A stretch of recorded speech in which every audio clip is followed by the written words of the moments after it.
All right. All right. What's up? What's up, everybody?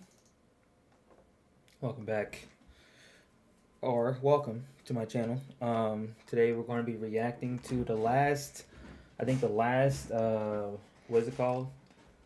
The last part of JOJOLION, which is part 8, because the video was like 3 hours long, and it took me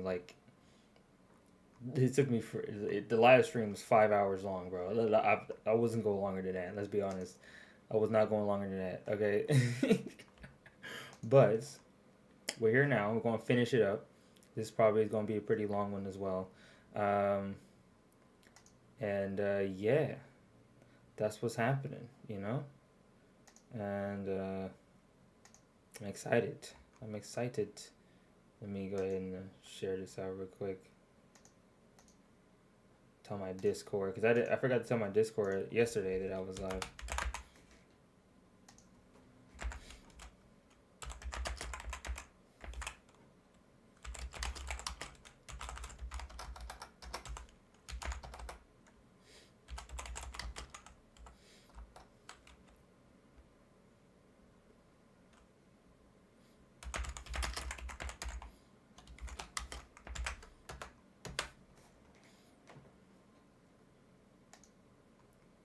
Confirm. I didn't change. I forgot to change the thumbnail, but it's fine.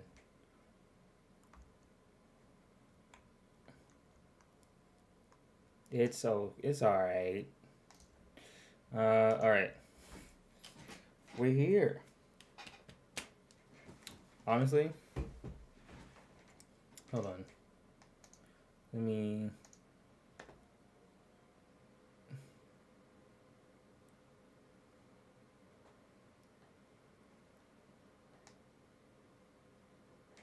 Then watch it later. Yeah, I'm excited for this. I mean, where we left off was last stream was so I think Jobin. I think we left off with Jobin, if I'm not mistaken. We left off with Mr. Jobin. He was those trying to get the branch. Yeah, it was like a race to get the branch, and stuff like that. It's a lot. There's this JoJolion is pretty complicated. It's actually kind of crazy. So like it's kind of like you're gonna have to bear with me here because there's a lot. There's a lot to take in. I'm taking in like two separate parts in like less than a week. Shit. Okay. Hold up. Loading.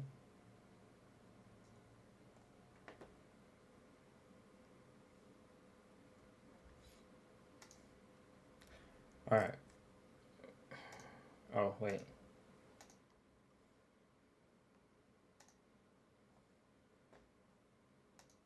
Oh. Here we go.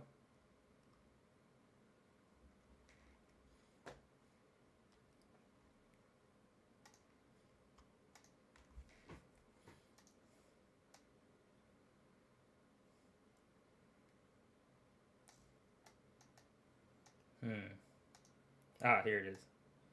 Cool. All right.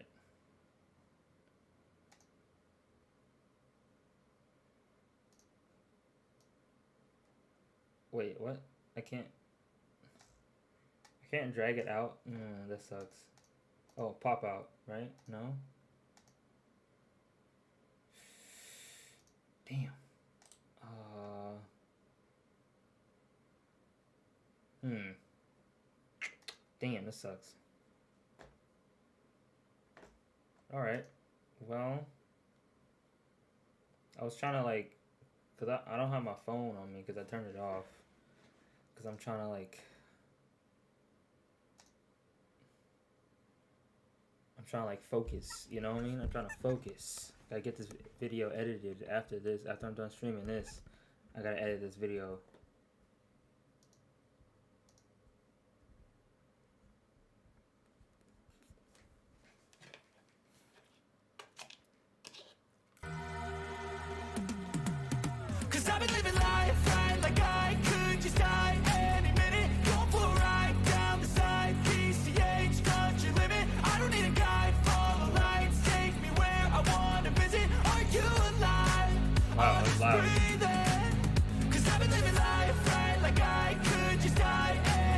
When Rai was a child, his parents grew prized pears, which would sell for big money. Unfortunately, a rival competitor ruined their orchard, forcing them to sell the orchard off. Rai could never forgive his parents for their error, so he decided to live alone on the ski slope. He henceforth cultivated strawberries on the plateau. The Higashikata fruit parlor bought...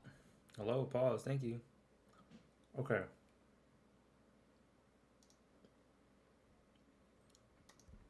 The Higashikata is crazy. Alright, so we gotta do a little bit of backtracking. The fruit, and Rai exclusively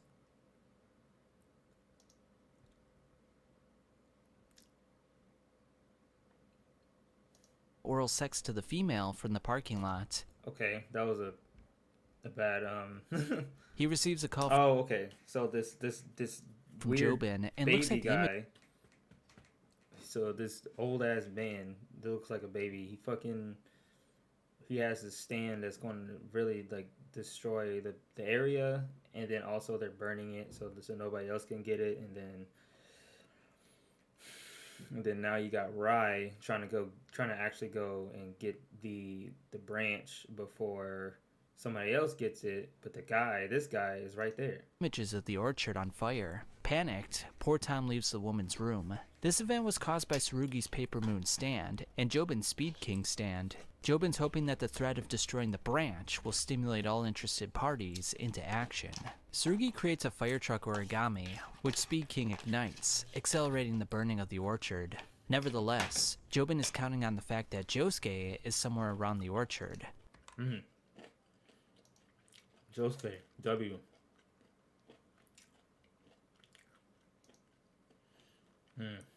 Damn, man, this sucks. I can't.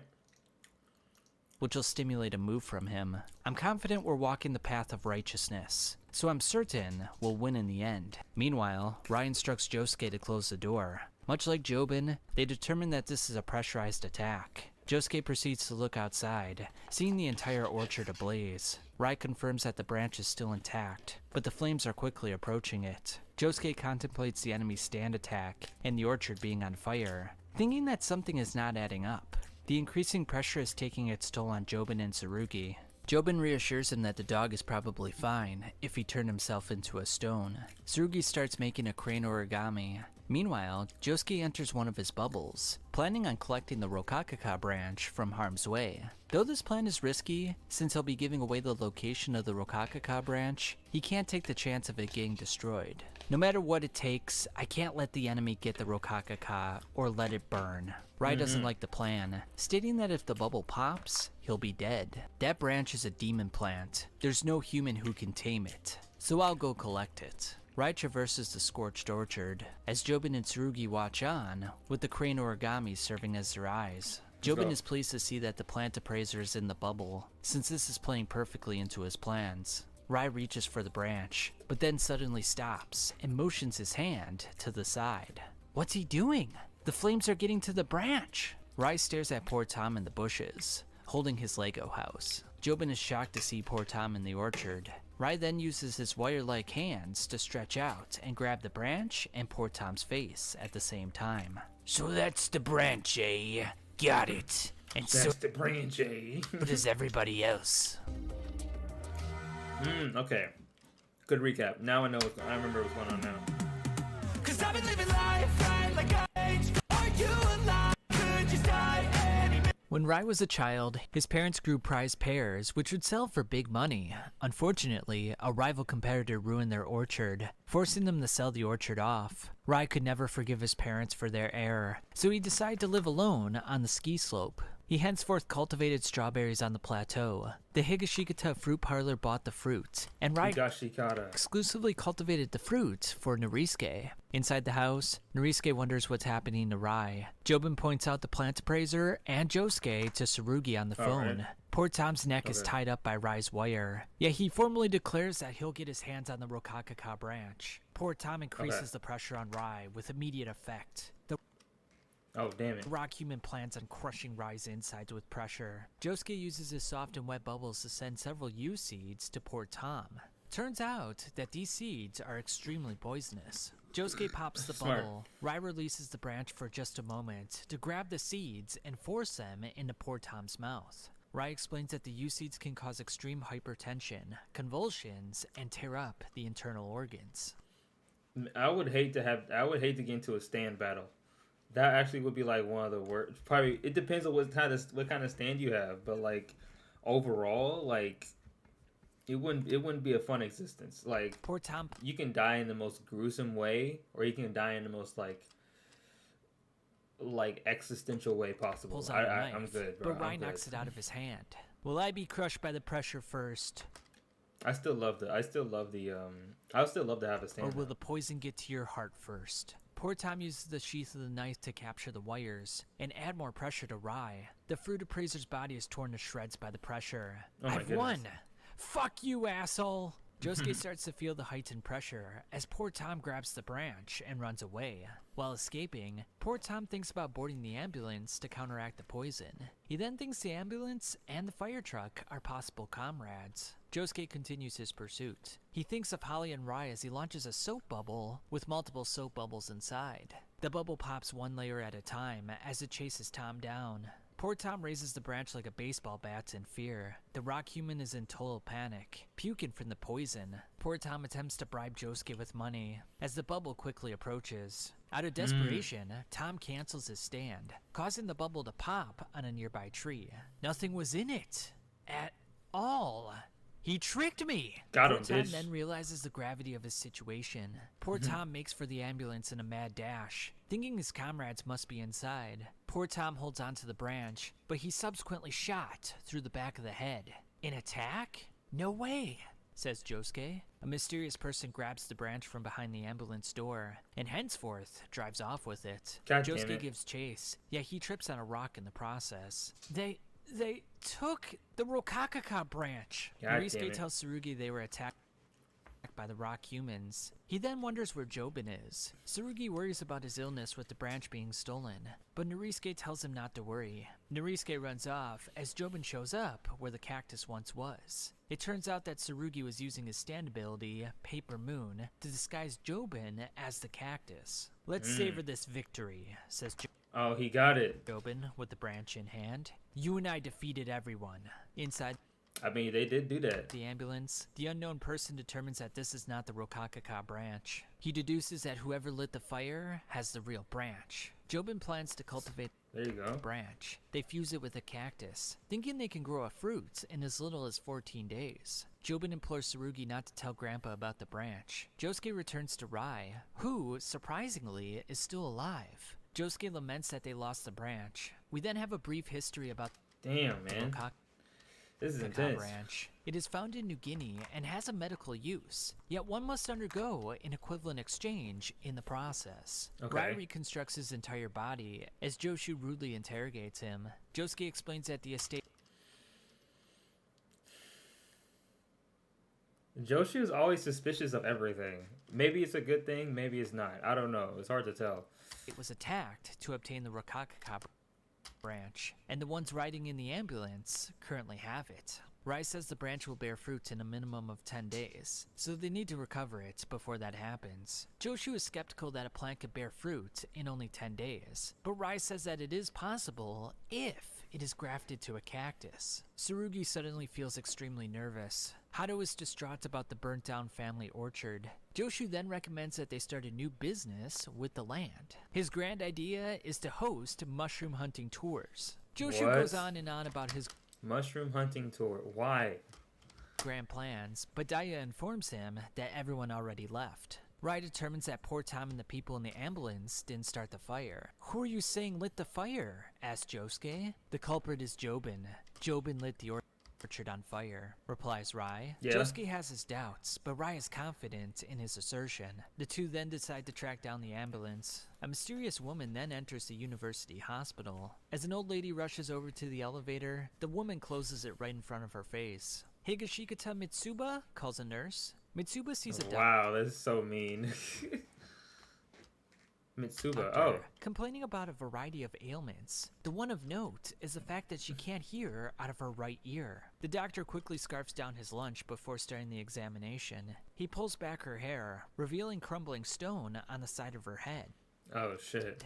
Afterwards, the doctor claims she's in perfect health, and he doesn't see anything wrong with her. Mitsuba reiterates that she can't hear out of her right ear, but the doctor brushes this off. He then resumes eating, as the girl recalls that she came here originally to get her breasts lift. In exchange, however, her teeth became like rocks. The doctor leans Oh, she must have ate the her fruit or back something. and instructs her to calm down. The doctor then chugs a bottle of water with a high concentration of silicone in it. The doctor explains that he gets hard skin from time to time as well, and it's nothing to worry about. Mitsuba mentions that Tsurugi, her son, has noticed her hardened skin.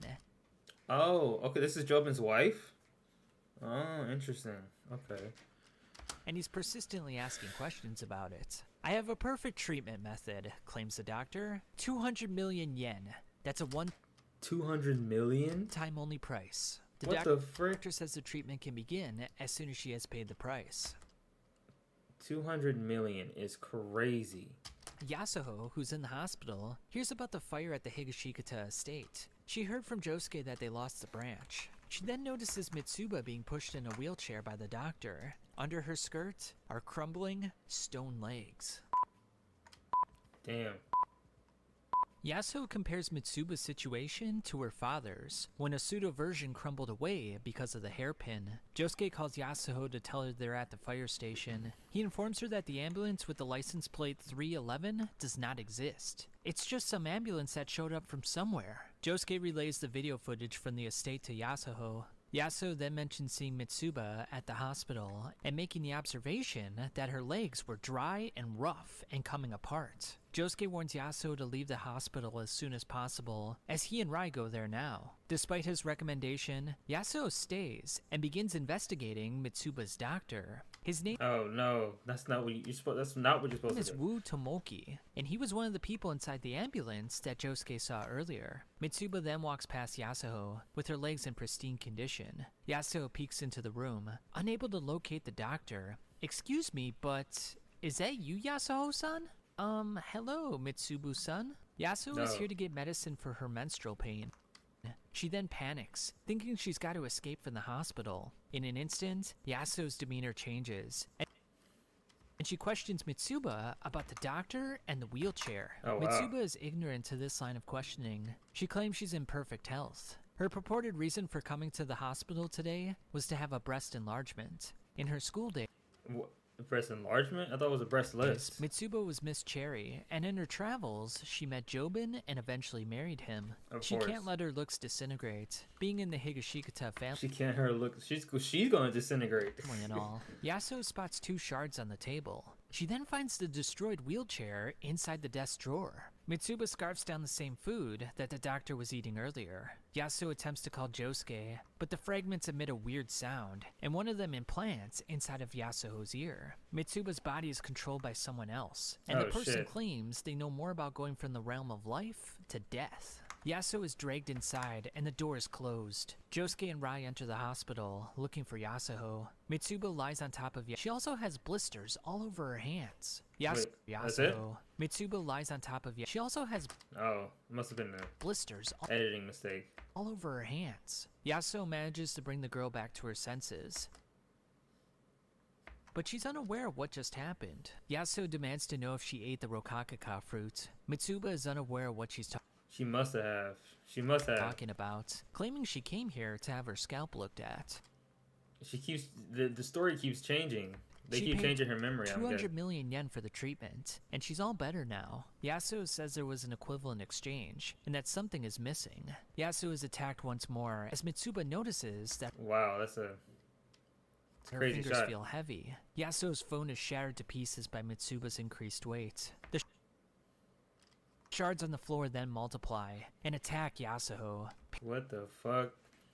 What are Paisley these- Park is summoned to travel to the MRI room and find the fragments inside Yasuo's body. Turns out, the fragments are fusing with her bone tissue, and they're made up of an organic silicon compound. Yasuo passes out, so Paisley Park extracts the fragments through her eye with a syringe. I love how Paisley Park is like subconsciously like helping her out. Like I like the idea of that. Yasuo grabs Mitsuba's hand. Because it's like it's kind of like some people's stands are just like that, right? Some people it's kind of like similar to Trish, where because Trish's stand was mainly like for the beginning parts helping her out and just kind of like working on its own instead of it being like a, you know, active stance, you know. It's kind of interesting. I like that idea. And tells her to run away as they're under attack from Dr. Wu. Yasuo determines that the rock humans are attempting to gain control of the equivalent exchange. Dr. Wu then materializes from the fragments. Mitsuba, run! Dr. Wu activates the air conditioner to spread his fragments across the room. Yasuo catches a glimpse of Rai and Josuke in the hospital. Mitsuba reveals something she hasn't told anyone yet, that she's pregnant. She then wonders what got traded away during her treatment. The baby. She then activates her stand. Prior to the she has a stand. examination, Dr. Wu took Mitsuba to the gynecology department. Though she was skeptical, Dr. Wu reassured her that he never fails. He also oversees all of his patients' care, informing her that she's 13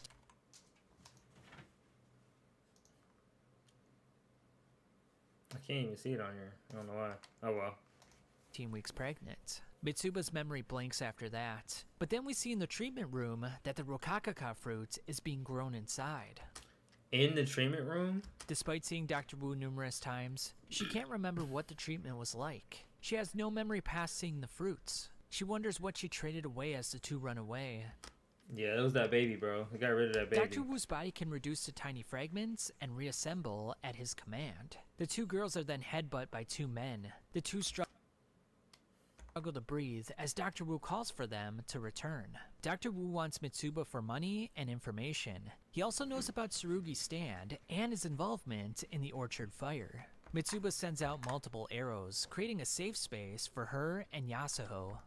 Ooh, that's a cool stand.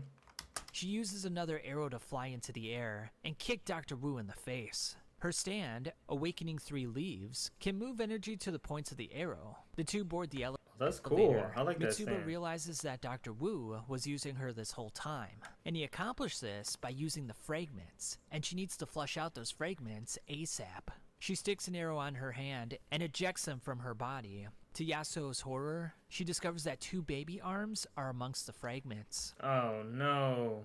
Rest in peace. Wu Tamaki never fails. A brief explanation of Dr. Wu's stand is given.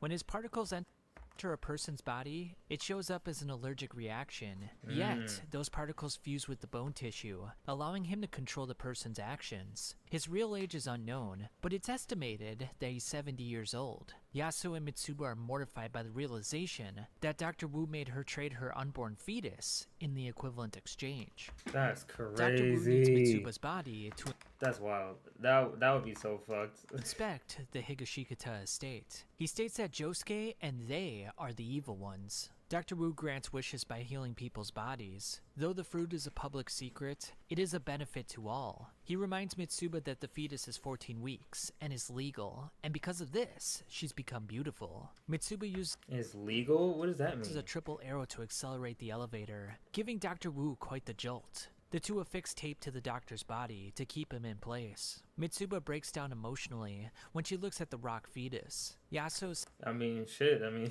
says the tiny that's hands look reasonable. alive. Dr. Wu's legs attack Mitsuba, but she uses her arrows to pull him apart. Yasuo continues to tape his shards all over the elevator. They grab his face with the tape and chuck it into the parking lot. Mitsuba uses an arrow to send the fetus fragments back into her stomach again. Why? Yasuo runs into a boy she recognizes. Toru. Oh, Toru. Okay, this is where Toru comes in. Okay. She knows him? Toru works as an orderly at the hospital. Yasuo asks Toru to find Josuke and to tell him she's on the 3rd floor. Toru makes a remark that the two were sexually active back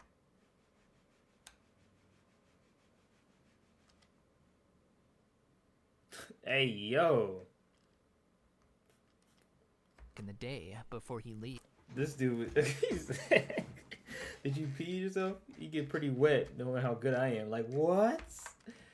Bro, just saying that casually is crazy. Turns out they dated in high school. The two girls entered the gyno room, with Paisley Park being summoned to unlock the door. A video about the fruit is pulled up. Dr. Wu's voice recording gives a detailed medical Hey, Zord. explanation of the fruit. Once the teeth bite into the fruit, it takes 3 minutes and 21 seconds for the equivalent exchange to take place. Dr. Wu documents a case where a woman ate the fruit because she wanted luscious lips, but her buttocks became hard in the process. It seems there's no explanation as to why this body part was chosen by the fruit. Paisley Park opens the door to the room with the rokaka. Well, they found all the Toru tells rokaka. Josuke to head to the 3rd floor, and that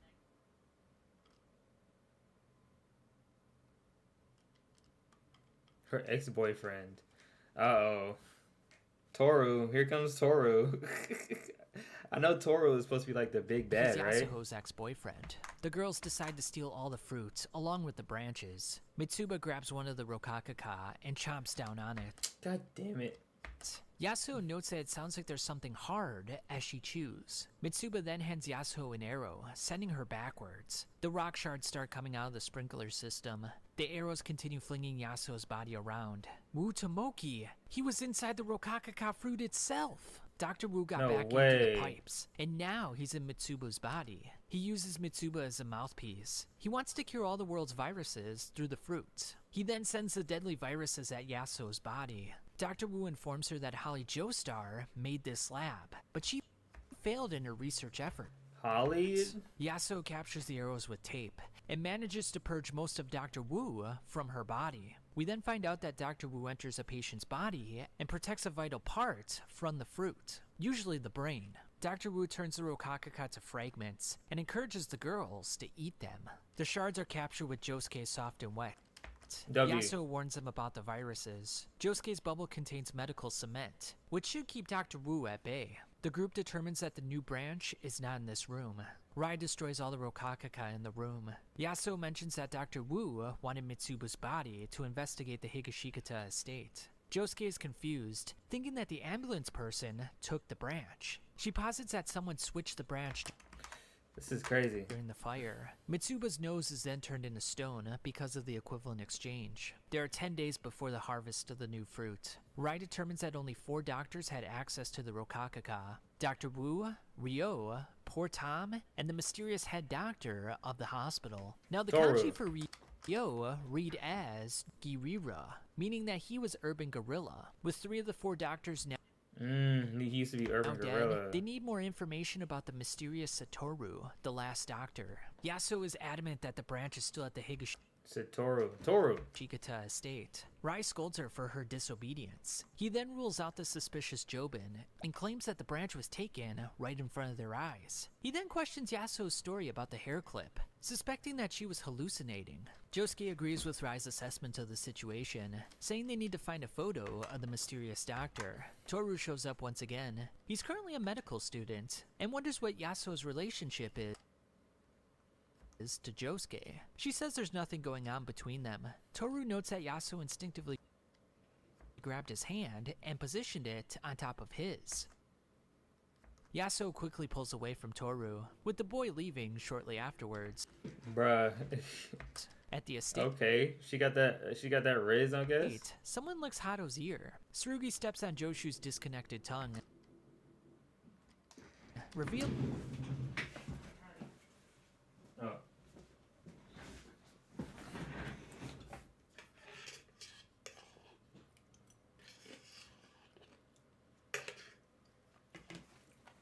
I'm gonna lock the door. Okay. feeling that he was the culprit. We then get a What the fuck? Tsurugi steps on Joshu's disconnected tongue, This dude is weird, man. revealing that he was the culprit. What the Nah, bro. This dude is so weird. Ugh. Joshu pisses me off, bro. We then get a brief aside about stand abilities. to power the heart that controls it. They're normally kept deep within the heart, like hiding the underwear you have on. You know about them, there's just never appears on the surface. Implicit and never brought up in conversation, even among families. And abilities are a reflection of one's heart, yet you hide them from others, even your loved ones. But there are times when those feelings bubble over, and one cannot stop the flow of energy that is a stand. Tsurugi enters the office and drags Norisuke's body to the balcony. Norisuke's his body? What the fuck? An origami frog hops out of the body bag. What do you mean his body? They killed him? Time to harvest is 13 minutes. We then go back in time. These are the events that happened 7 days prior. Mitsuba picks up Tsurugi from the scouts. A scout leader then pulls her aside to recount a troubling event. Campers were teasing Tsurugi about his grandmother killing a child. Wow. A kid claims that his dad, Jobin, did the killing, and Kato took the rap for him. A frog then I mean, it's not wrong, but jumps on the girl's shoe, freaking her out and causing her to fall in the water. Tsurugi was henceforth blamed for the incident. Mitsuba says they cut ties with his grandmother, and the Higashikatas are not at fault. She then threatens to have the scout leader fired and calls for Tsurugi. Mina, the girl who teased Tsurugi, is then crushed between the school's gates. Oh my the goodness. crying mother asserts that someone pushed the gates together to hurt her daughter. I saw! That kid made the gates move! As she oh my goodness. Tsurugi, bro, you need to chill out, bro. points to Tsurugi. There are 6 days, 4 hours, and 12 minutes before the harvest of the Rokakaka. Rai, Josuke, and Yasuo begin their search for the mysterious head doctor. The three don't have an appointment with him, so Rai attempts to barge in. Rai asks the receptionist why there's no picture of the head doctor on the website. A cryptic man with a cane walks past them, raising their attention. That's Satoru Akafu. Satoru Akafu. Head doctor! Wait! Yasuo takes a picture of the back of his head. The three chase him down, eventually spotting him on the stairwell. Oh wait, this is the guy. Is this the villain? I don't know. I don't know which one's the villain. Lurks behind Josuke. Josuke attacks with soft and wet, but it suddenly disappears. Josuke claims the stand did something, but the other two saw nothing. Stop! Where are you going, Satoru Akafu? The 89-year-old runs away. The three give chase, but Rai runs into a gurney with a patient on it. The three lose sight of the doctor. Toru checks in on the patient and calls Yasuo over. The child is suffering from an emergency diabetes attack. The child choked on a piece of chicken and is now entering cardiac arrest. Damn. I.e., a heart attack. With Yasuo's help, Toru manages to dislodge the chicken fragment. Toru embraces Yasuo. Oh my god, this dude is so down bad. Looks like we ran into each other at a good time. Seems like that's always the way with us. Josuke claims that Toru used the gurney to distract them. Toru dispels the notion by pointing out that the head doctor is sitting on a chair. Elsewhere, Mitsuba wonders if Tsurugi is hiding something from her. Tsurugi wonders the same thing about her. It is now 6 days, 3 hours, and 25 minutes until the harvest. This is crazy. The video footage shows Tsurugi by the gate. Mina suffered minor injuries from the incident. Mitsuba defends her son by saying Mina got herself caught in the gate. She threatens the other parents and tells them to keep their children away from her son. Mitsuba puts arrows on their coffee cups, causing them to splash in their faces. Mitsuba then sees the head doctor on the video footage of when the gate incident happened. She then wonders why he was there. At home, Jobin accuses the doctor his did wife that. of getting plastic surgery on her nose. Turned on by her new look, Jobin takes her to the Hey, yo, he likes the cement. That's so bedroom weird. to fool around a little bit. Mitsuba says that Tsurugi is hiding something from them. She mentions the incident about the kids calling his grandmother a child killer. So to be honest, Tsurugi had a motive, says Mitsuba. There's True. good and bad luck in this world, replies Jobin. Jobin boils everything down to strength and weakness.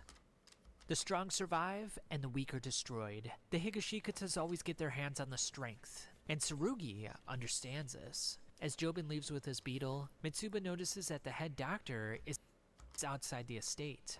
Oh my goodness, the head doctor is he's After scratching herself, he disappears into thin air. She asks Jobin for a band-aid, catching a glimpse of the new Rokakaka. Elsewhere, Josuke instructs the doctor to turn around, but a glass door gets in his way.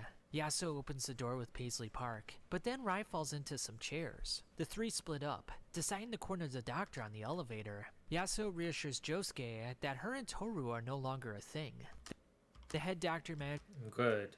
Toru is weird, bro. to elude them once more, with Rai falling down once again. Yasuo looks at the video footage with Paisley Park, unable to get a good look at the doctor's face. Toru then calls Yasuo's phone. Yasuo continues looking at the video footage as Josuke listens to the voicemail. Toru states he regrets leaving her 1 year ago, and he wants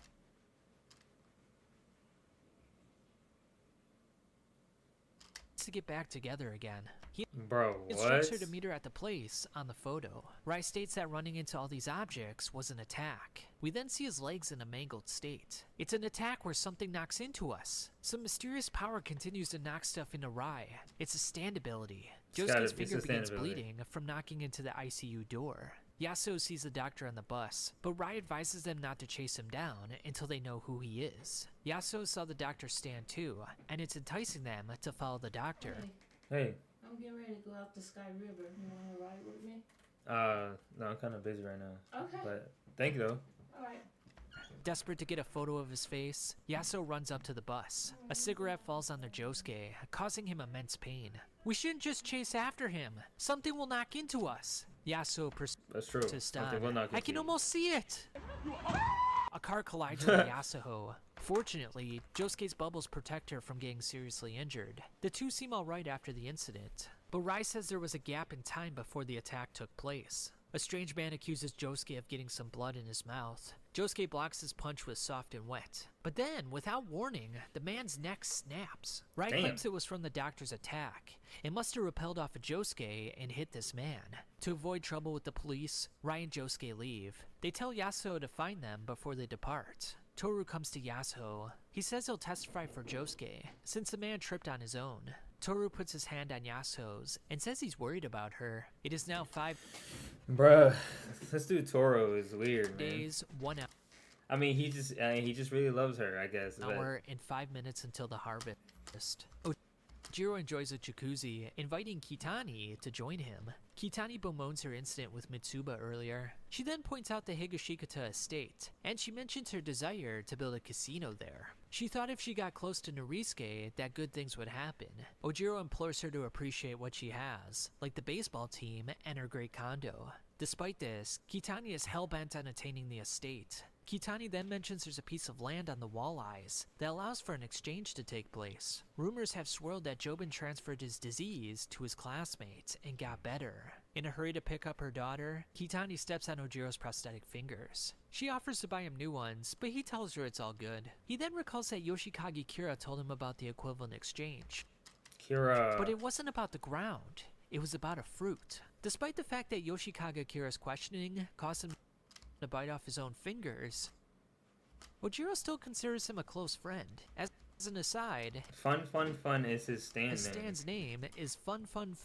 Ojiro eats numerous goodies from the fruit parlor. He then puts his trash on a bag and sticks it to somebody's luggage with some gum. He then takes a picture of Norisuke entering the building.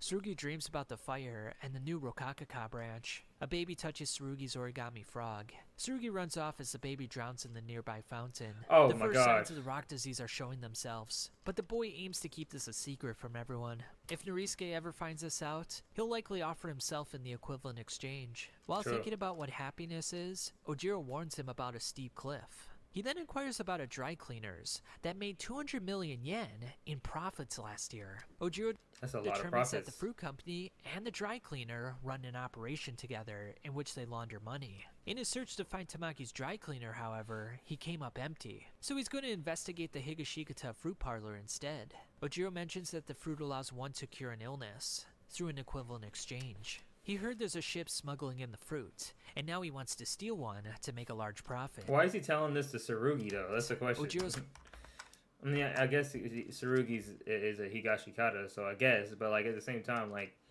he's like what 10, like almost 10. So like I don't see what the point is in gonna telling blow him. the whistle on Norisuke if Tsurugi doesn't let him meet his grandfather.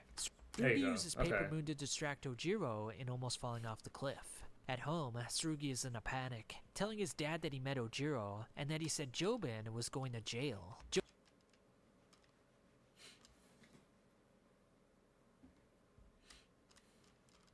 Jobin wonders who this Ojiro is. He then spots a knockdown flower pot and a dirt footprint on the windowsill. He rushes over to check in on the Rokakaka branch. Jobin then notices an odd mark on Tsurugi's left hand. Ojiro controls the boy's hand to show him the location of the new Rokakaka fruit with a phone. God Ojiro damn sends it. an image to Kitani and says he'll grab one of the fruits for himself. Tsurugi mentions that he can't control his hand's actions right now. Jobin tells his son to be quiet as they're now being recorded.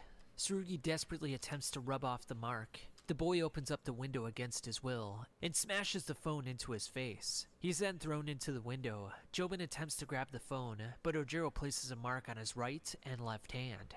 God damn it. Time to choose. Jobin strangles Tsurugi against his will. Are you gonna strangle your own son? Or maybe push him onto a piece of glass till something gets cut off? Ojiro gives Jobin a third option, to hand over all the fruit he's cultivating. God Tsurugi damn, that's begs crazy. for his dad to Dude. stop. So Jobin, reluctantly, is ready to make a deal. 3 more days until the fruit can be harvested, says Jobin. As a final precaution, Ojiro asks to see their stands, so he'll know what kind of attack range they'll have.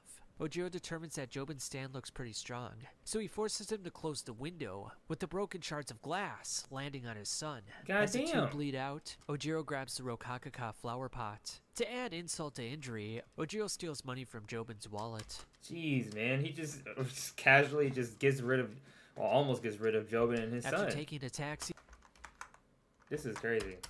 Ojiro begins to feel extremely hot. Blisters form all over his body. Got him. What the hell is going on?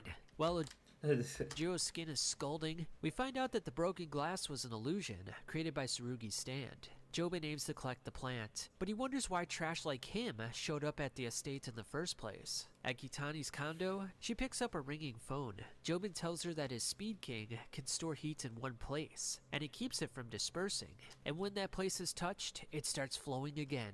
Jobin determines she's not a stand user, yet, because she's Ojiro's girlfriend, he still uses Speed King on her to burst her eye with the heat. Damn. She falls into the pool and sinks to her death. We then see Ojiro's body, having suffered the same fate. Damn. Jobin came back with the Uno reverse card. Jobin recovers the plant with 3 W. days, 1 hour, and 9. Jeez, this story is crazy, dude.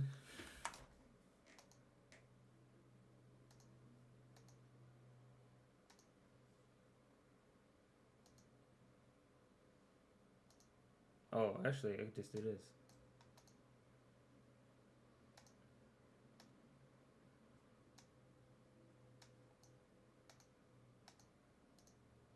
Minutes left. Norisuke reads that the police are searching for Josuke. Elsewhere, Rai says that when someone pursues a doctor, an attack knocks into you. Rai instructs Josuke to avoid electronics so they're not tracked. We find out that they're in a car stuck in a tree. Oh my goodness.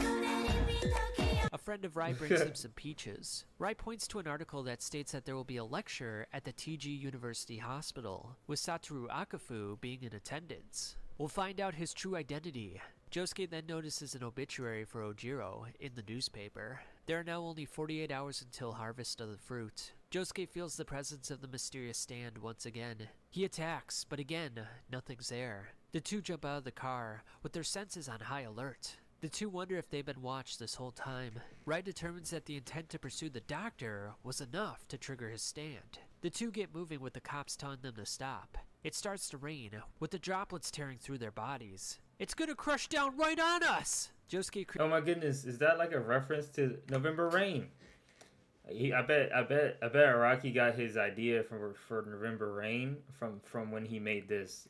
I bet you he did. I could bet money that he got his idea for November Rain for JoJo from this.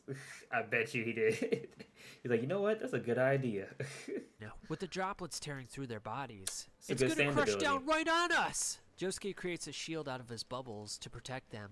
The two then jump into the backseat of the cop car to protect themselves. Josuke thinks of Yasuo, hoping she's not pursuing the doctor right now. Josuke thinks it's impossible to chase down the doctor with this stand ability. Our will to pursue is the stand switch. The officers instruct him to step out of the car as backup arrives. With the rain outside, the two can't do that. The officers get persistent. Josuke tells Rai he's an amalgamation of two people. He's got no memories, and no one is searching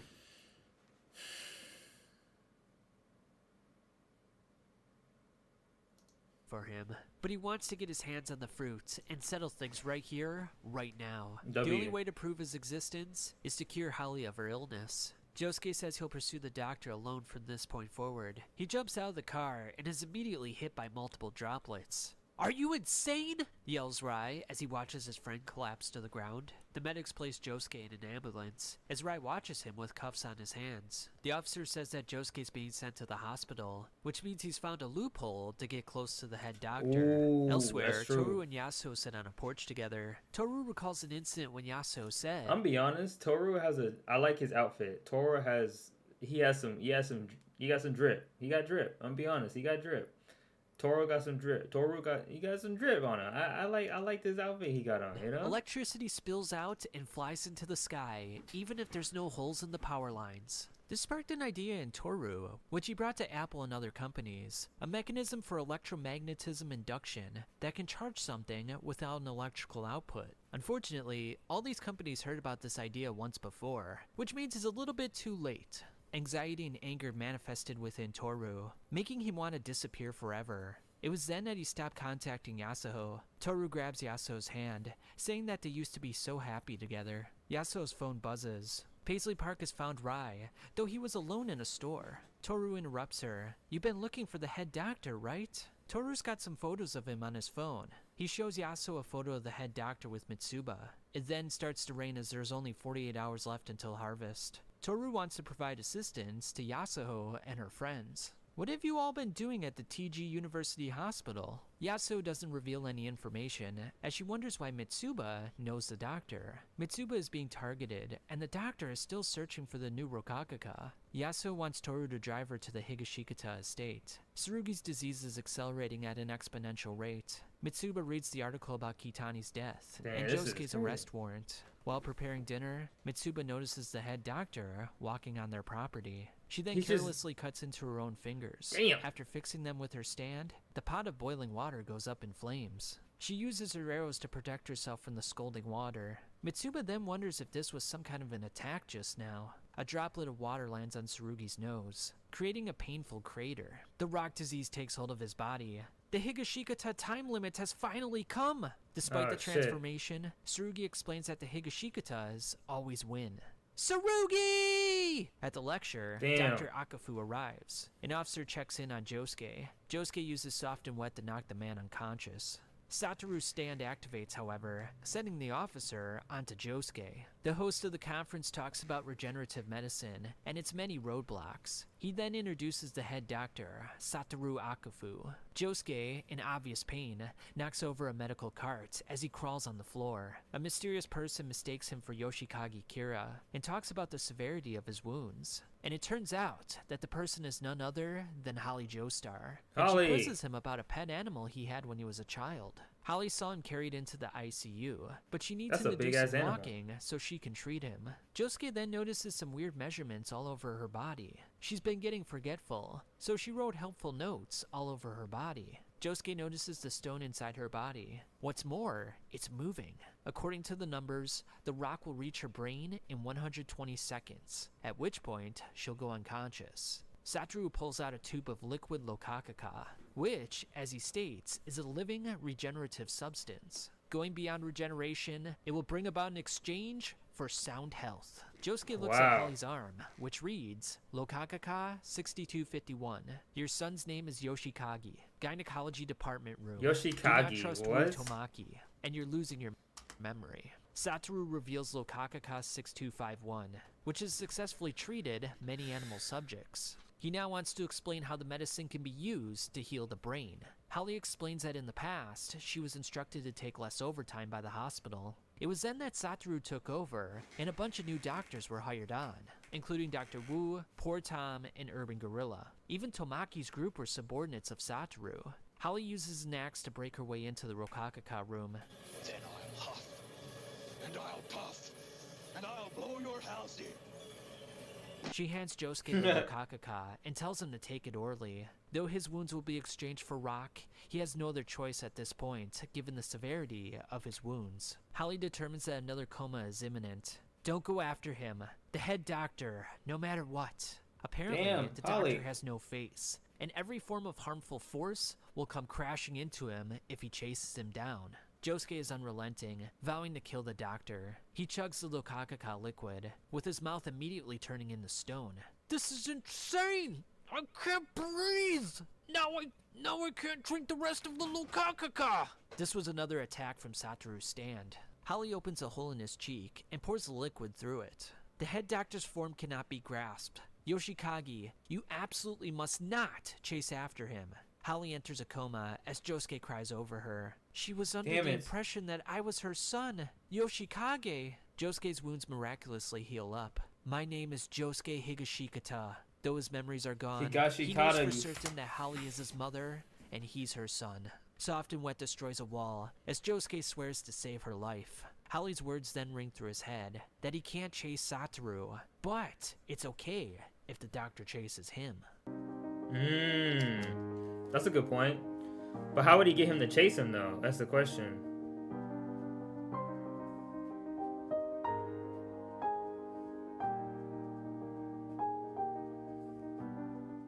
A delivery man shows up at Holly Joestar's room. Josuke hands him a parcel, and the delivery man seems perplexed about the delivery address. Josuke hands him a fistful of money, and he gets going. Josuke sits in a chair and contemplates a plan for getting the doctor to chase him. Yasuo Wait, is this... Okay. Is it... Okay. knows the new Lokakaka is at the Higashikata estate. Paisley Park uses Joshu's phone to investigate the estate. Joshu asks his dad where Jobin is. Norisuke turns away from his son in a deep state of sorrow. Yasuo trusts Mitsuba, but her phone is set off at the moment. She gets a visual of Tsurugi, who is suffering immensely from the rock disease. Paisley Park knocks Joshu's phone out of his pocket. Joshu goes to pick it up, as we now see Paisley Park inside Tsurugi's room.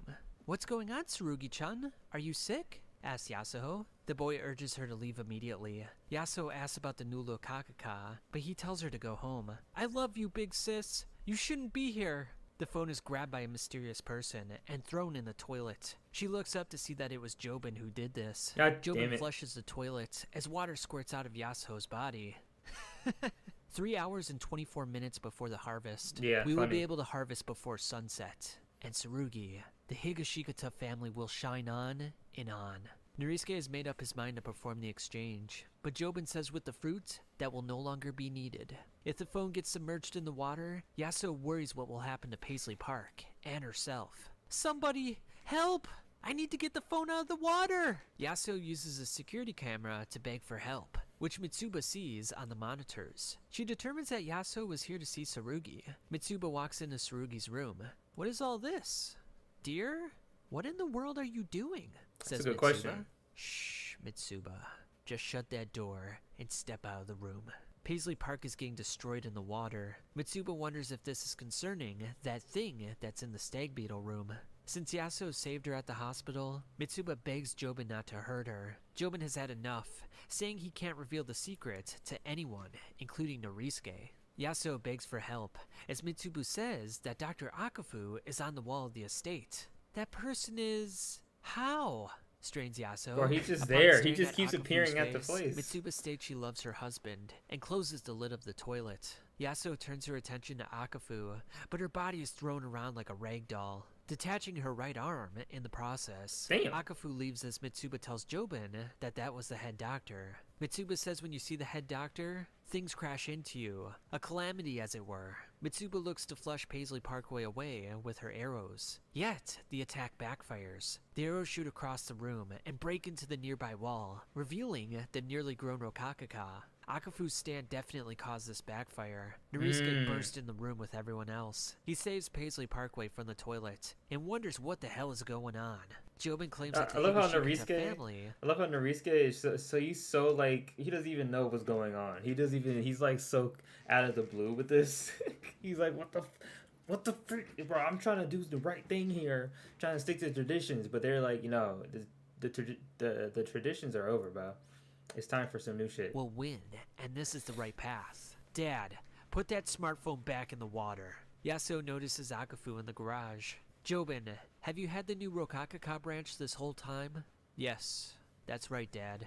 And now, it's a grown fruit, replies Jobin. With the fruit, they could break the curse that has plagued the family for generations. In that case, I'll go along with what you say, my eldest son, says Narisuke. However, that is if, and only if, we are indeed walking on the right path. Narisuke summons King Nothing to investigate an odd smell coming from the plant. King Nothing takes the form of Ojiro as he reenacts the events from when he stole the flower pot. The family wonders if this is the event that led to his and Kitani's death. Tsurugi's transformation continues to progress as Narisuke spots Yasuo outside. Speed King touches the back of Narisuke's neck.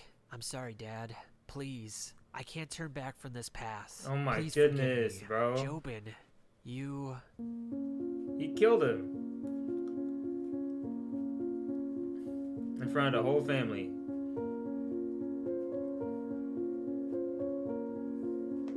Damn. Dude is dedicated, bro. That's crazy.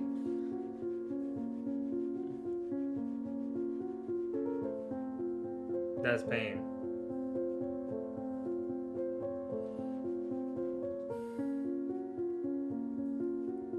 He said he had to kill him. That's pain. That sucks, bro.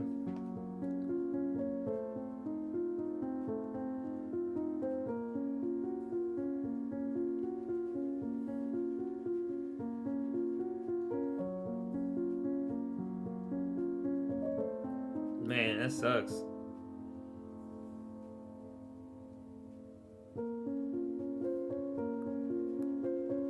The others look to embrace Narisuke, but Speed King blocks their path. You better be prepared. Otherwise, close your mouth. We, the Higashikata family, are moving forward on this path. The right path. Jobin proceeds to cover up his dad's body. They'll harvest the plant at sundown. We are winning. Jobin looks at the phone as Paisley Park returns to Yasuo. The family is distraught as Jobin begins to worry. Though Paisley Park is back, Yasuo is still in extreme pain. Mitsuba considers this to be a calamity, one that has been following them for quite some time. And Goodness, now the whole man. family is caught up in it. In a jail cell, Rai reveals that he snuck in a fully charged phone and a knife from the evidence locker. He can't leave because the elderly man outside has his back turned. This presence haunts Rai, and he determines that it's some kind of calamity energy. When he tries to look at his face, numerous misfortunes occur in the jail cell. He tries to call Josuke, but his food bursts open with maggots. Rai uses the phone to show his cellmate, Dr. Akafu, or more precisely, the Calamity's power. Rai discovers that his cellmate is a child killer, and that karmic link propels him to slice his own neck, which is precisely what Rai was banking on. Rai uses his wires to hide in the man's clothing as they take him to the hospital. After reconstructing his body, he notices the stand in the parking lot, which means that the user is in some other place. Yasuo attempts to chase the doctor's stand. Yasuo calls Toru and begs for his help. Toru says he'll call an ambulance, but she doesn't want that. She just wants him to come over. The boy then decides to head over. Because outsiders know about the fruit, someone will try to steal it from Jobin. Hado, Daya, and Joshu carry Narisuke's body to the second floor of the estate, as Jobin decides to hide the fruit once again. Mitsuba's not sure if Tsurugi will make it to sunset, as she sees the doctor walk by. She then sees The doctor his is reflection in the on house. various surfaces in the room. So he's The about to take calamities are that shit. designed to elucidate the location of the fruit, and to make everyone destroy themselves in the process. He really finna There's just something take that there? shit. Jobin attacks with Speed King. No! You mustn't go towards the head doctor! Jobin removes the sheets, only to find a can of hairspray. It explodes as he wonders where the doctor is. For Mitsuba, the attack started when she met Dr. Wu. The attacks will continue endlessly. Jobin thanks Mitsuba for being by his side all this time. He sees Yasuo and a mysterious figure on the security footage. Jobin bleeds from his mouth. His chest gushes open with blood, due to the gas from the hairspray. Tsurugi! Says Jobin. Outside the estate, Toru happily listens to music on his iPod. The delivery man paid by Josuke hands over the package. A reporter from Pangaealand introduces himself to Dr. Akafu. The package was addressed to the reporter, and it contains an SD card with a video of Holly Joestar. The package also contains a jar with broken up pieces of fruit. "Who did you get that from?" asks the doctor. The reporter can't reveal that information, as it would be a breach of confidentiality. He then deduces that the fruit is the raw material for the Lokakaka 6251, and that they tested it on Holly. "Did you perhaps come here intending to pursue me?" The reporter says yes. Akafu asks if the reporter opened the jar. He then determines that the fruit's liquids enter the reporter's body in some fashion, possibly through a cut in the skin. The reporter's acne on his face heals. Unfortunately, his neck turns into stone, killing him immediately. Rai looks to enter the hospital as he notices that the doctor is behind him, meaning they are both going for Josuke. Meanwhile, Josuke waits for the doctor. It's Josuke Higashikata. Interesting. So he's... Oh, that's interesting. So I love how Josuke just literally just sat there. He's like, he's gonna come. They want to kill me anyway. So like might as well just sit there and let them come, right? Fuck it. Josuke is just sitting there, just casual. W-mans, bro. Not pursuing. He's inviting.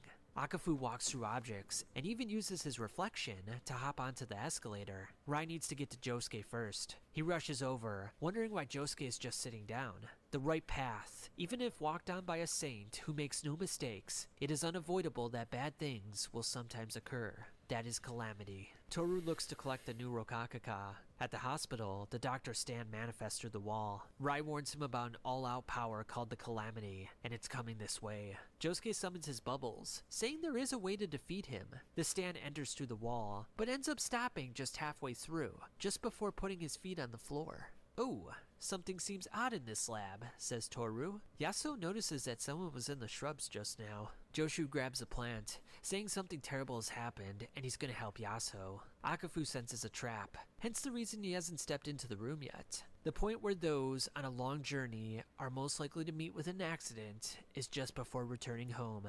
I have obtained the Lokakaka, and both you and I will soon return home. Akafu releases a living creature into the floor. The creature attacks Josuke, forcing him to defend with soft and wet. This is a rocked insect, and it is carnivorous. Josuke claims that the attacks have been designed to lure them out in the open, to find the fruit. Since he's still attacking them, however, that means he doesn't have the Lokakaka. A little bit of brief information about rock humans. A human male can reproduce with a rock female, but the opposite is not true. After the mother gives birth to the rock baby, she leaves the child in the forest. Insects begin to attack the child, yet the child desires this, for it latches onto the hornet. And with no other choice, the hornet must return to the hive. During the flight, half of the child's body turns to stone. While inside the hive, the rock baby searches out the queen and takes over her body while she's still half alive. It ends up spending 17 years inside the bodies of multiple generations of queens as it undergoes a metamorphosis. It then abruptly grows in weight and stature, and thusly kills all the wasps, venturing off into the world on its own. Life first came about 4 billion years ago. The control towers of life called neurons are the cells that are bonded and evolved based on the element of carbon. Oh wait, Toru is a rock person? Life cells that bonded from silicon were born, and while they were only a few in number and percentage of living cells, the silicon-based existed alongside the carbon-type organisms, as if hiding next to them. The creatures whose bodies that are formed by those cells are rock organisms. Why did a creator give life to these two paths? Most likely, rather than some kind of opposing relationship, like a shadow for a light, or a positive and a negative, it was the role of a fallback. Insurance, for in case the existence of life itself failed. If the first path of carbon-based life came to a dead end, it was a fallback, a second path. That is the role the rock humans serve. Rock humans' actions are fundamentally independent, and they have no families. But sometimes, if it's to their advantage, they will form groups and slip into human society. Rock humans have a fascination with ground, rock, and stone, see blessings from the earth as true benefits, and make special places that give rock humans special power and their true homes. Bearing in mind humans' ecological behavior to spread and migrate across the continents, and they're continuing to migrate to this day. We then see a flashback of the Steel Ball Run, with Johnny Joestar, Gyro, and the Sandman. There's no chance of forming a relationship of mutual recognition between them and the rock humans, nor any chance that they can assimilate. The Devil's Palm and the Ground of Morio, says Lucy Steele. We then see a briefcase that says Speedwagon on it. At a funeral for Rai's dad, Norisuke gives the boy a hug. Rai claims that insects ruined his father's orchard. It turns out that a typhoon made landfall and precipitated a rock slide that killed his father. Rai then notices an odd person at the funeral. In real time, he realizes that this was Dr. Akafu. The doctor says that the flow is carrying the fruit to him, just as the flow will make Josuke pursue him. The insect goes for another attack. After summoning Soft and Wet, asbestos fills his eyes and mouth. Rai blocks an oncoming attack. Don't move, Josuke! It's poison! Akafu explains that trying to escape or extending the joints causes you to spew more asbestos. The doctor says that Rai's father was caught in the flow of calamity, wonder of you, as it were, thus sealing his fate. The insect then burrows into the surface of the desk. You're hiding something, aren't you, Josuke Higashikata? Josuke attempts to pummel the insect with Soft and Wet. The bottom, Josuke! On the underside of the table! Josuke's left hand gets caught, but he continues punching the desk. The boy moves to the wall. Because Josuke stood up, his body begins spewing copious amounts of asbestos. Akafu claims that the insect usually goes for the throat, to clog up the airway. The insect then goes for the throat, but Rai prevents this. Rai then destroys the insect and points his wire at Akafu's head. From this position, 2 centimeters away. Do you think some calamity will occur to block my way, Josuke? Josuke says they can't pursue him, as Rai is only 1 centimeter away. Akafu claims that no one has gotten this close to him, so he's not even sure what will happen at this point. Rai's parents died to a flow of calamity. His being here today is by mere chance. Rai clenches onto Akafu's neck. I've got you now! Die, motherfucker! Die, motherfucker! The doctor. Josuke's soap bubbles collide with him, causing catastrophic damage. The calamity brought out his bubbles. Akafu notes that Josuke stored several things inside the bubbles, that he's making spin at high speeds. Are you kidding me? Josuke is in disbelief, thinking that he was controlling the bubbles. Rai demonstrates that the bubbles are a line that are spinning. Inside, there is spin, and within it, there are things that cannot be seen. That's interesting. So, like, so technically, so does that mean that spin is just, like, well, okay, then what is spin then? Is spin the stand? Is stand and spin the same thing, or are they like 2 different things? Is the question.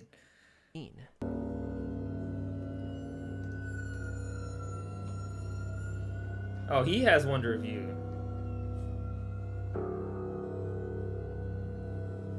At the estate, Toru eats some hornets. So there are soap bubbles that can't be seen, says Toru. Joshu tells Yasuo that his big bro Jobin is dead. Yasuo tells him that someone is after the fruit. Okay, I get it. So, like, the old guy is not actually, like, real. He's not actually real. He's the stand. And the stand is kind of, like, remote.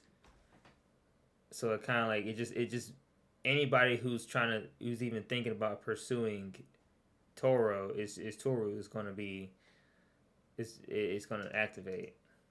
So he needs to contact Josuke. I'll protect you. We don't need that guy. With 2 Lokakaka fruits on the branch, Joshu offers to fix her missing arm. Joshu is tired of being a pathetic loser and wants to use the fruit to save his dad, nephew, and Yasuho. Toru decides it would be good to watch her eat the fruit and see what the effects are. Joshu offers himself for the equivalent exchange. Our bodies joining in an exchange. It might create a bond way better than sex. Joshu gets on top of her as they hear something in the trees. Yasuo determines that it must be Toru, since she called him earlier. She quickly chomps on the fruit and gulps it down. Joshu's leg goes through hers. Little strawberry, I ain't scared. Yasuo's arm grows back to normal as Joshu's withers away.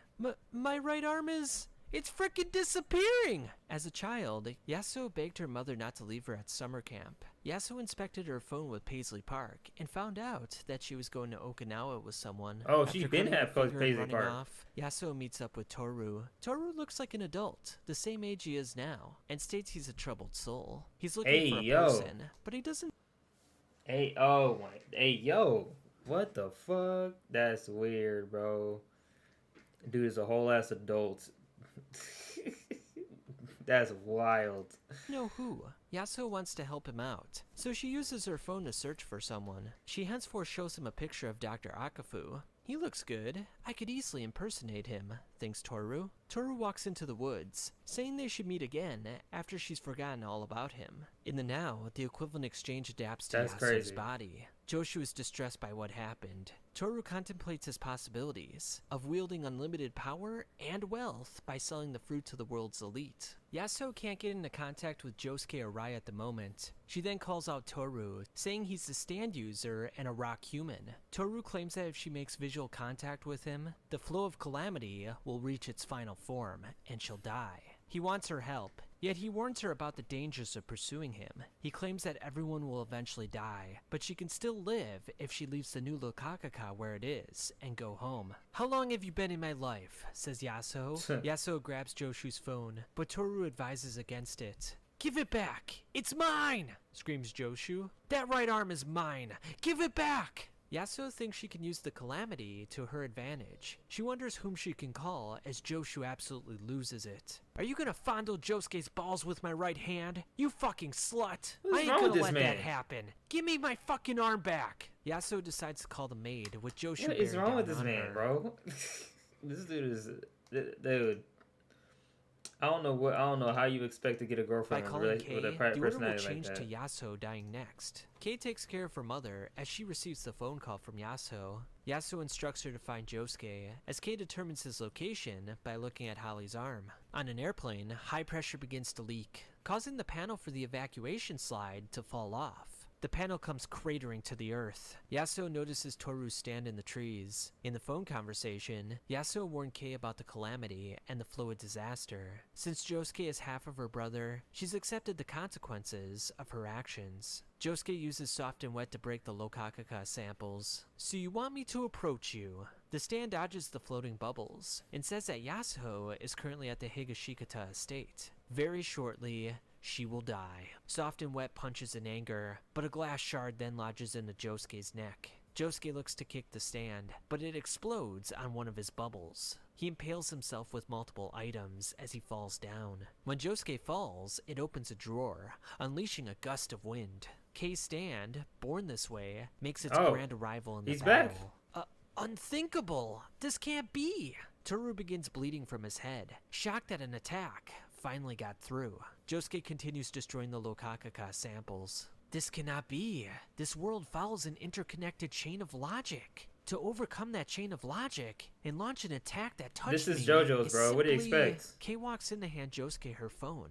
Unfortunately, her eye was impaled in the proceedings. She collapses to the ground as her stand disintegrates. Toru thinks that if something exists that is not affected by the logic of this world, it's spinning, i.e. the soap bubbles. Through Paisley Park, Yasuo tells Josuke that this stand is controlled by Toru.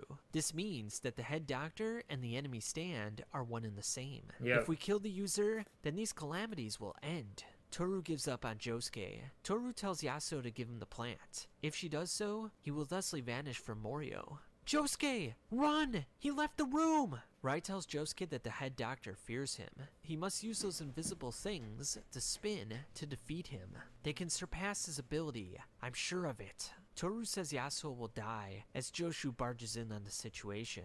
Joshu rushes towards Toru, but a leaf slices 2 of his fingers off. Joshu then falls onto Yasuo as Toru grabs the pot. Yasuo God damn tells it. Josuke that Toru took the Rokakaka and that something large is falling from the sky and is heading her way. Josuke takes aim at the stand with his newly created spin. The doctor laughs at him and walks off as a bubble floats from his birthmark. In a flashback, we see Josefumi and Kira merging together. Though Josuke can't control the spin on the bubble that comes from his shoulder, it's an explosive entity that doesn't exist in this world. One review's staff is destroyed by the spin. Unfortunately, the stand released Obladi and Oblada, a rock insect, that burrows into Josuke's skin. Josuke attempts to peel it off, but the insect rapidly multiplies. Meanwhile, the falling debris fastly approaches Yasuo as Toru moseys his way on out. Yasuo-chan, I'll protect you! Josuke urges Yasuo to protect herself with Paisley Park. Paisley Park stops the elevator that Wonder of You was in. Fire, Josuke! One more shot! Go! The hatch is ready to make impact. Josuke lines up his shot. Yet, at the last moment, the bug deflects it, making it veer off to the right.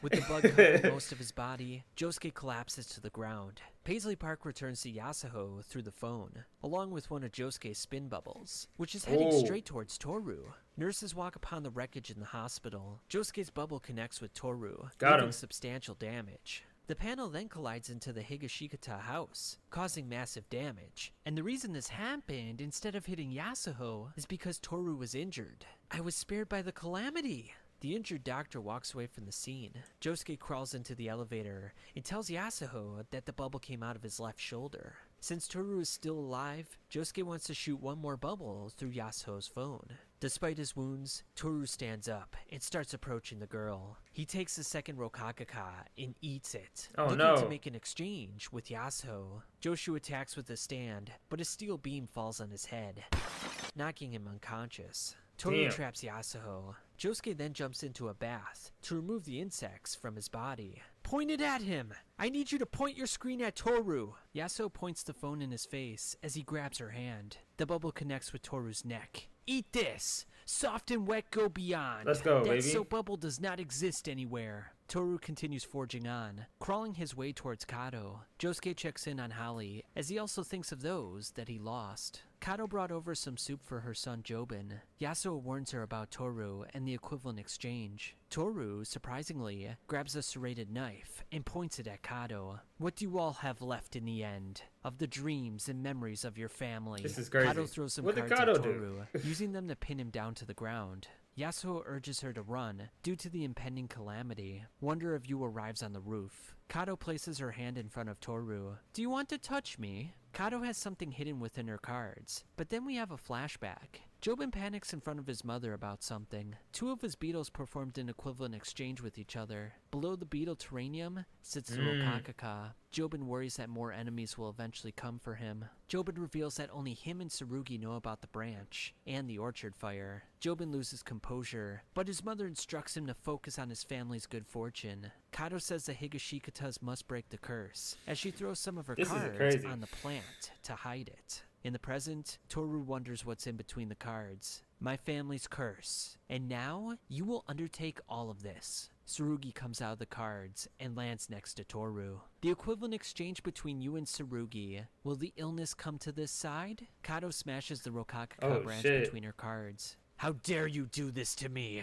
Screams Toru as Wonder of You attacks Kato. The stand and Toru disintegrate to rock, as it looks like the Higashikata curse has finally been passed on. Toru calls the branch Divine Providence, as Kato tells him to accept her grandson's illness. He begs for Yasuo's help, telling her to kill the bitch, but he ends up shattering into a million pieces. Let's go. Finally, that's dope.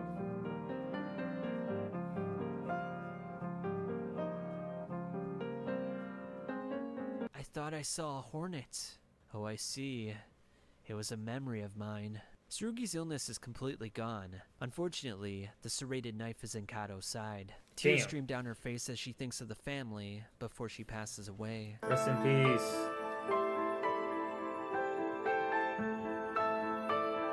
Damn. Rest in peace, Kato. Why is it so loud? JOJOLION. This is a story about breaking a curse. One cannot see the shape of a person's heart. They definitely broke the curse. The sacrifices the Higashikatas endured were far too large. Despite it all, the family acted in the name of hope, because at the moment, the curse was broken.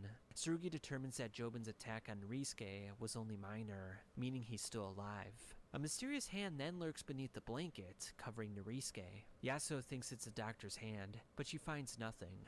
Fingers then protrude from the inside of Norisuke's mouth, even without a user to control it. Will the head doctor still not disappear? The laws of calamity are just things that exist, and Toru was using it to his own ends. The doctor resides within Norisuke's body. Josuke arrives, telling everyone to stand back as he fires another bubble. The calamity blasted to bits. It is now 1941 as we investigate the Radio Gaga incident. Lucy Steele arrives in S City. A man offers to carry her bags, but ends up running away with them. A young man kicks down the baggage thief and returns the bags back to Lucy. She offers to pay the man to watch after her for today. However, he says he needs to meet with his girlfriend. He then tells Lucy that the image in the photo is from the Radio Gaga incident. Fumi, the boy, meets his girlfriend, but he then realizes that the man from earlier stole his wallet. Fumi then takes Lucy up on her offer. She mentions that she works for the Speedwagon Foundation, and she's a botanist who's going to investigate the land. Fumi then the Speedwagon Foundation never ends. It keeps going. Incident This is in dope. which a girl stripped off her clothes and started saying ga ga ga ga ga. A farmer's truck arrived, but after it passed, the girl disappeared, leaving only her toes and a little bit of blood behind. The two begin their journey towards the orchard. They stop at the Higashikata fruit orchard. As Lucy inspects the estate, Fumi notices the remains of a bird on the ground. The driver then states that someone is calling him. The driver begins stripping off his clothes, repeating ga ga ga over and over again. his He comes sustainability. to his senses, but then a farmer's truck drives by. Once it passes, the driver is gone. Fumi finds his clothes and his left hand lying on the ground. Lucy tells Fumi to go back to the car. She then mentions the Devil's Palm in North America. The land brought out latent powers of the human heart. Though it brought about new life in a manner of speaking, it led to misfortune. Lucy came to the Morio hunting grounds 30 years ago, noticing it was similar to the Devil's Palm. Lucy came specifically to find the Rokakaka. Fumi returns to the car as Lucy hears a cryptic voice guiding her to the guardrail. Her shirt gets caught in the guardrail. In fact, it seems to be eating her clothes. Between the steel plates, Lucy sees severed fingers. Fumi watches on in horror as Lucy looks completely helpless. The guardrail is alive! Dead corpses reside within the guardrail as Lucy gets sucked inside. Fumi, however, manages to save her at the last second.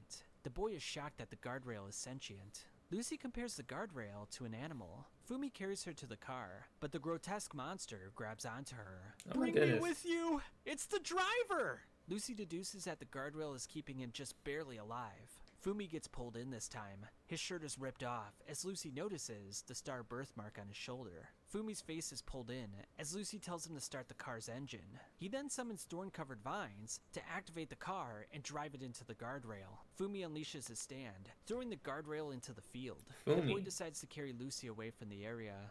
Fumi-kun, let me ask you one more time. I want to know your name. It's Joestar. My name is Joseph Joestar. Joseph Joestar. Johnny? Is this supposed to be Johnny?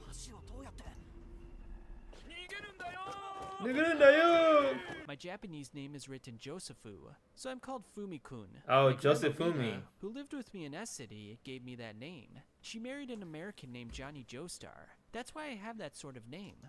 Oh, okay. So he's the second then, I guess. Well, I guess technically because it's Jonathan. Okay, so this is Joseph. Okay. Okay, this is okay.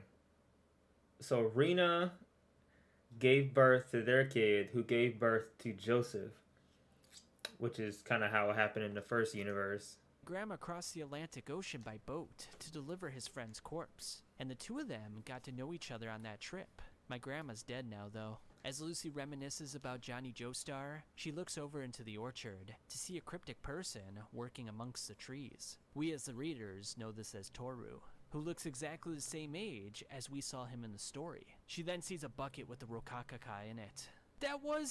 Wait! Just there! That was... Joseph urges her to calm down as they run away.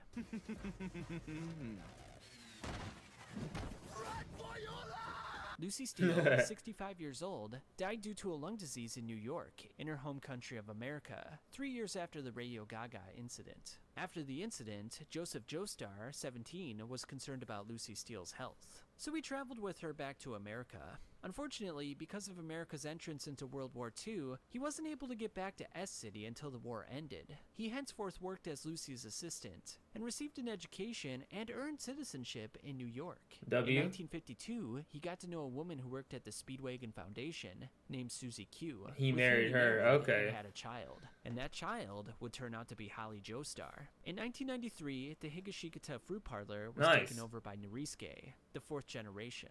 As he built up the company, they eventually sported the second highest revenue for a fruit company in the nation.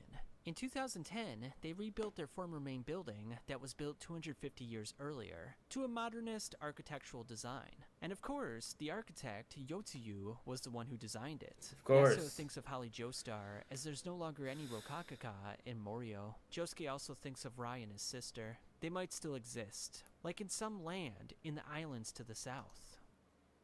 Mm, is this a reference to JOJOLANDS? Sister, Wait, whose? there's no longer any.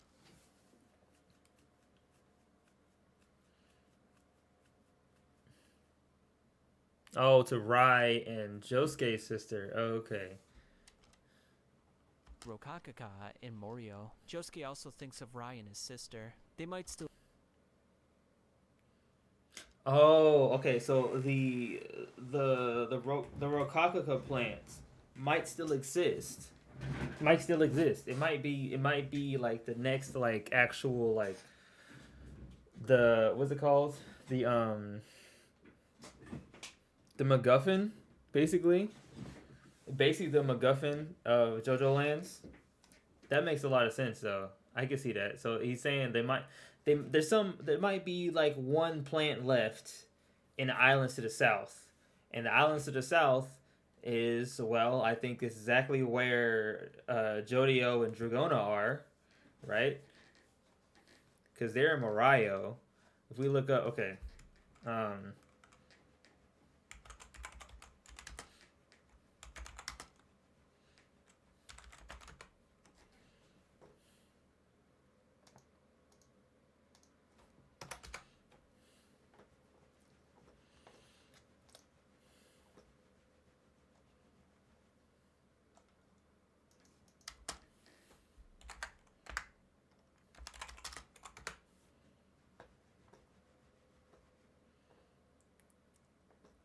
Part 8. It had it, but I need a part 8 map.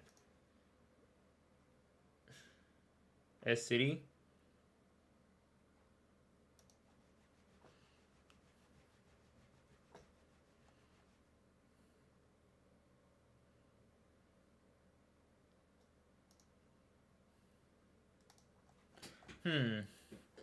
Has nobody made a map about it? That's weird.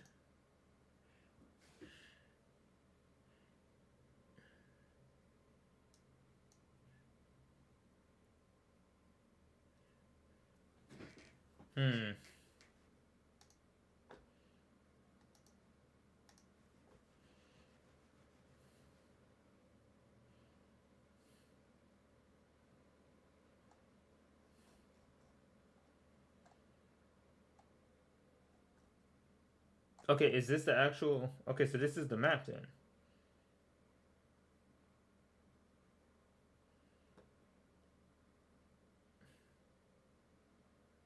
Where the boy was discovered? Wait, what boy?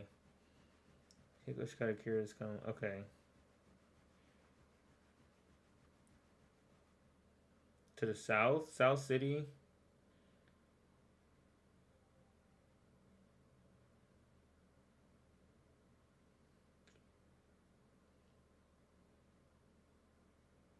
It's talking about that kid that was discovered? Family house. Here.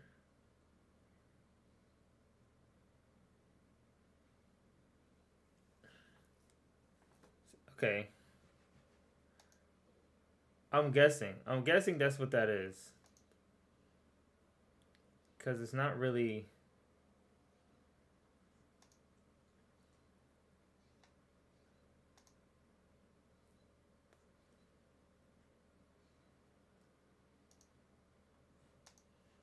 telling us that much. It's part 4. Most of it's part 4, which makes sense. Cringe ass Nene baby. Bro, they're not cringe. It's just she's just weird. It's just a weird devil fruit. We do have devil fruits. The world's most hated man. Yeah, that dude is weird. I'll be honest. That dude Joshu is I don't know, man. Joshu needs like a therapy for like the rest of his life, because the shit that he be doing is very concerning. Highly concerning. All right. Okay. Still exist, like in some land in the islands to the south. But here, there's no one left that can search for the other Rokakaka.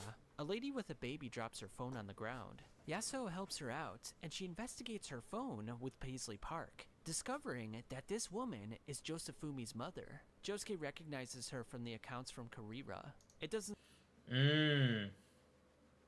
So this is okay, this is his mom. seem like she recognized Josuke.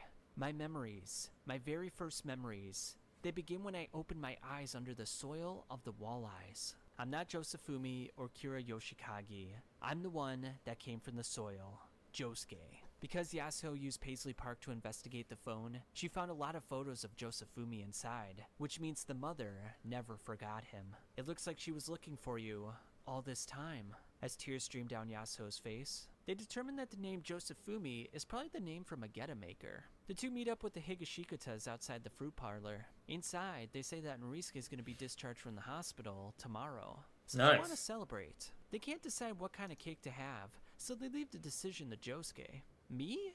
You want me to pick the cake? Josuke, just choose one. Pick one, Josuke. Yasuo looks to exit the shop with a tear in her eye, finally realizing that Josuke found his family. And that officially ends the JoJo's Bizarre Adventure Part 8, JOJOLION. Wow. Man. He did chapter 1 as well? No way. Already? Bro, it just came out like 2 days ago. Bro is dedicated. Let's go.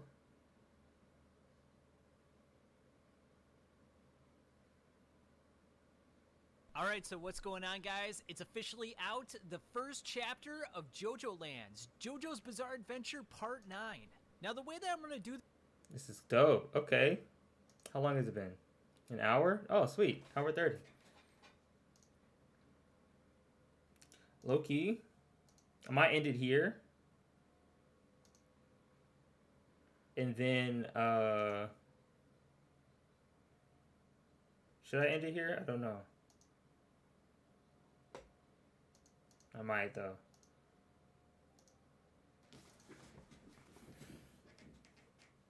Because I kind of want to do like a separate like stream, like watching it. Because he already he did it. So like it doesn't. Honestly, why not? Might do it tomorrow. Well, maybe. Actually, I might do it tomorrow. Today, I might do it tomorrow. All right. That is the end of JOJOLION. Now we are caught up.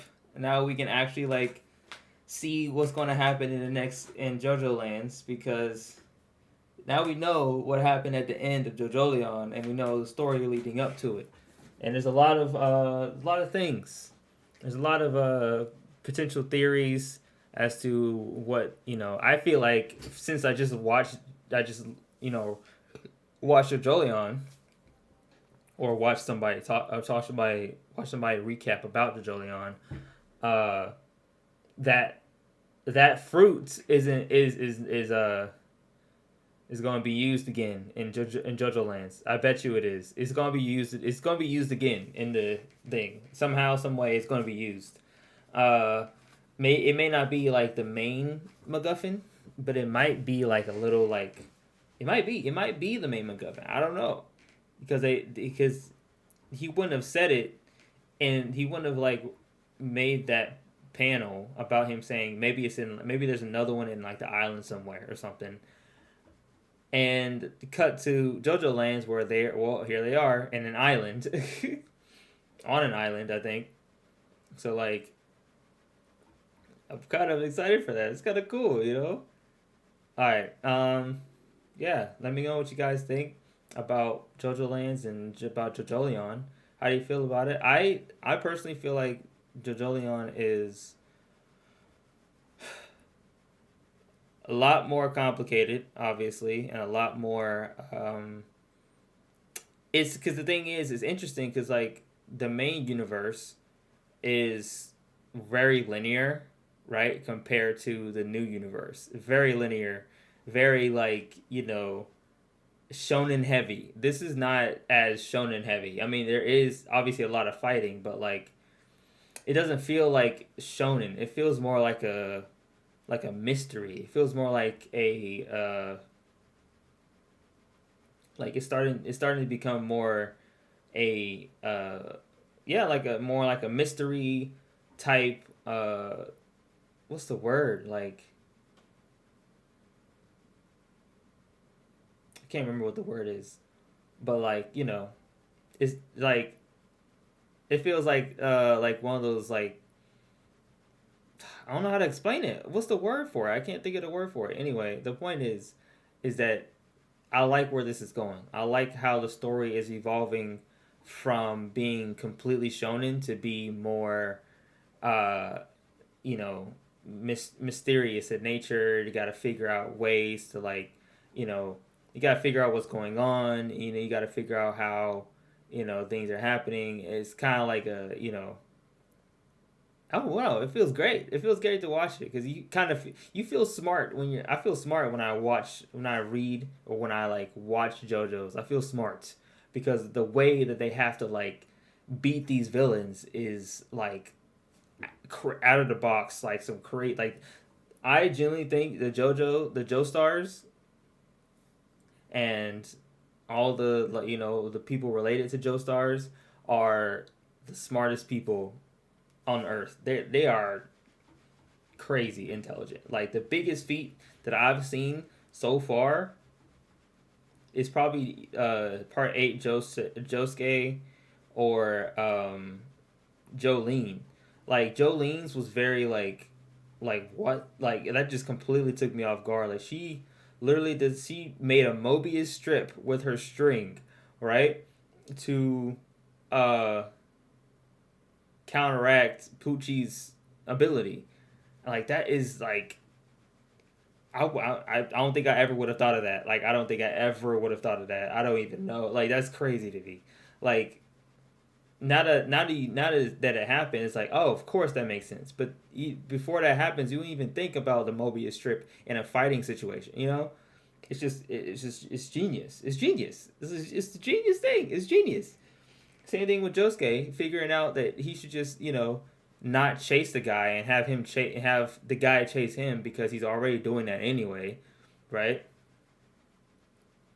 So he's like, I'm just gonna just sit here and wait for the guy to chase me, and hey, he won. They won, like he won because of it. That's amazing. That's dope. That's dope.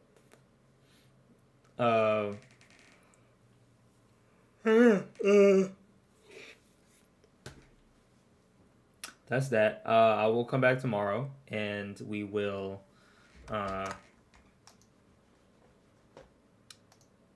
Yeah, I'll come back tomorrow, and then we can